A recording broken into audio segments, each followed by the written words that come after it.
د دې سورست الله تعالی همسایگان ذکر کړي والجار ذی القربى والجار الجنب والصاحب بالجنب. درې لفظ الله تعالی درې نوم ذکر کړي. د همسایه متعلق کچیر ز په پښتو باندې د دې ترجمه وکم نو زموږ پښتو کې دومره بلاغت نشته، غیب دې ټولو ته بس په همسایه باندې وای چې یاره د همسایه حقوق ادا کول. لیکن قرآن کریم کې ډېر ښه بلاغت دی، هغې د هر همسایه جلا قسم لیکلی دی. اول همسایه والجار ذی القربا، یو همسایه هغه دی چې هغې ستا سره دروازه په دروازه دی، هغې ستا سره دیوال په دیوال دی او ستا او د هغې کورونه بالکل سره مښتي دي، دروازې مې پرې یو طرف را خلاصېږي او د کورو دیوالونه مې سره یو ځای دي.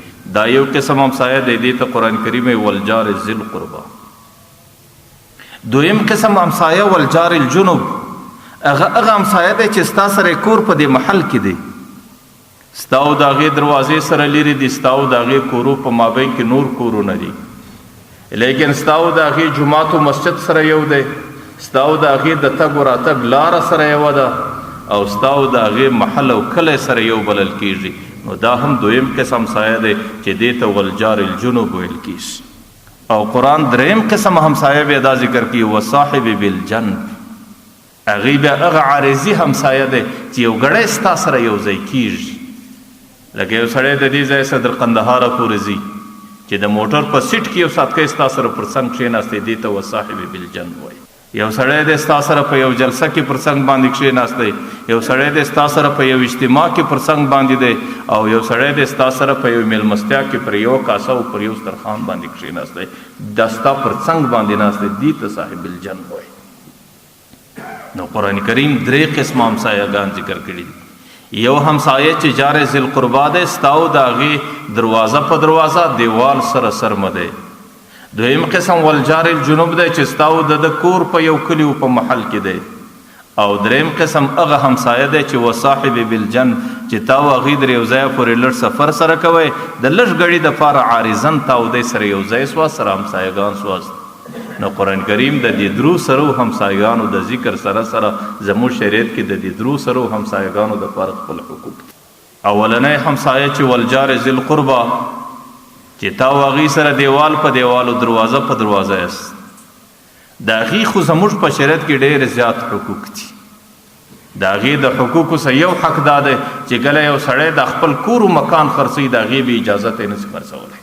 د ټولو څه مخکې به هغې ته وایي چې سړی زما خو د مکان د خرڅولو اراده ده او دې مکان کې چونکې زما ګزاره تنګه ده، نو که چیرې زما د مکان ستا ضرورت اولنی خریدار یې ته، ستا به اجازه ته زه نسم خرڅولی، نو د ټولو څه زیات مستحق اول ته چې دا زما مکان به ستا وي. او که چیرې ته زما د مکان د ضرورت نه لرې نو د هغې څه وروسته بیا ما ته اجازه وکړي چې زه یې بل ځای خرڅ. او که چیرې یو همسایه دغه جار ذی القربا همسایه دی، د دو د هغه کور سره متصل دی، که چیرې دی دغه مکان د هغې د اجازه ته بغیر خرڅ کړي او هغې په دې باندې خفه رسي، هغې دستي پر دې باندې دعوه کولی سي او د شپې حق لري او د خپلې دعوې په خاطر باندې مخکینی سودا دستي ختمولی سي او ځان له راګرځولی سي. نو یوه اصطلاح دا ده چې جار ذی القربا هغه همسایه ته ویل کېږي چې د سړي سره دیوال په دیوال دی او دروازه په دروازه دی. لیکن بعضې مفسرینو د دې بله ترجمه کړې ده چې قرآن کریم کې یو همسایه جار ذی القربا دی، هغې وایي جار ذی القربا هغه همسایه ته ویل کېږي چې د سړي همسایه هم وي او د سړي نسبي قریب هم وي. او والجار الجنب هغه همسایه ته ویل کېږي چې د سړي همسایه خو وي په یو محل کې کور در سره دی لیکن قرابت کې نه وي در سره شریک. بعضې مفسرین بیا د دې بله ترجمه کوي والجار ذی القربا هغه همسایه ته ویل کېږي چې همسایه هم دی او مسلمان هم دی. او والجار الجنوب هغه همسایه ته ویل کېږي چې همسایه دی خو غیر مسلم همسایه دی، کافر همسایه دی. لکه څنګه چې د مسلمان همسایه پر سړي باندې حقوق سته، دغه رقم د کافر همسایه هم پر سړي باندې حقوق سته. مسند بازار کې د پیغمبر علیه صلات وسلام حدیثو کې چې همسایه د انسان درې قسمه دی او د هر قسم همسایه خپل جلا حقوق دي. اول قسم همسایه هغه دی چې پر سړي باندې یو حق لري، بس هغه حق یې صرف د همسایتوب حق دی. هغه همسایه دی چې ستا سره په یو کلي کې اوسیږي، نه دی قریب دی نه مسلمان دی، بلکې هغې د کفر زندگی تیروي، د هغې هم پر تا باندې حق دی. د هغې په غم و درد باندې ځان خبرول، د هغې د حاجت پر کولو بندوبست کول او هغې ته د تکلیف نه رسولو خیال کول، د هغې په کفر باندې نه راضي کېدل، لیکن د هغې د دې ذات سره نفرت نه کول، د کفر سره نفرت کول، لیکن ذات خو د الله تعالی مخلوق دی، د الله د مخلوق څخه به سړی څنګه نفرت وکړي؟ لکه یو سړی چې ناجوړه دی نو ډاکټر له چې ورسي ډاکټر د ناجوړه د ذات سره نفرت نه کوي، د ناجوړۍ څخه خلاصوي او د ناجوړۍ څخه نفرت کوي. د هغه رقم کافر داسې دی چې هغې لکه په بیماري باندې چې اخته وي، د هغې ذات د الله تعالی مخلوق دی، د هغې ذات قابل د نفرت نه دی، لیکن د هغې کفر د بیمارۍ په شکل قابل د نفرت. او دویم هغه همسایه دی چې د هغې پر سړي باندې دوه حق راځي.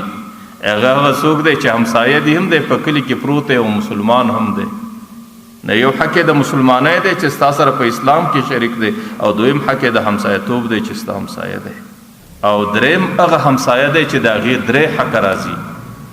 هغه یو طرف ته د همسایه دی او د دې سره مسلمان هم دی او د دې سره ستا سره په قرابت کې شریک هم دی. نو یو حق د همسایه‌توب دی او دویم حق د مسلمانۍ دی او دریم حق د وسیله رحمۍ او د قرابت.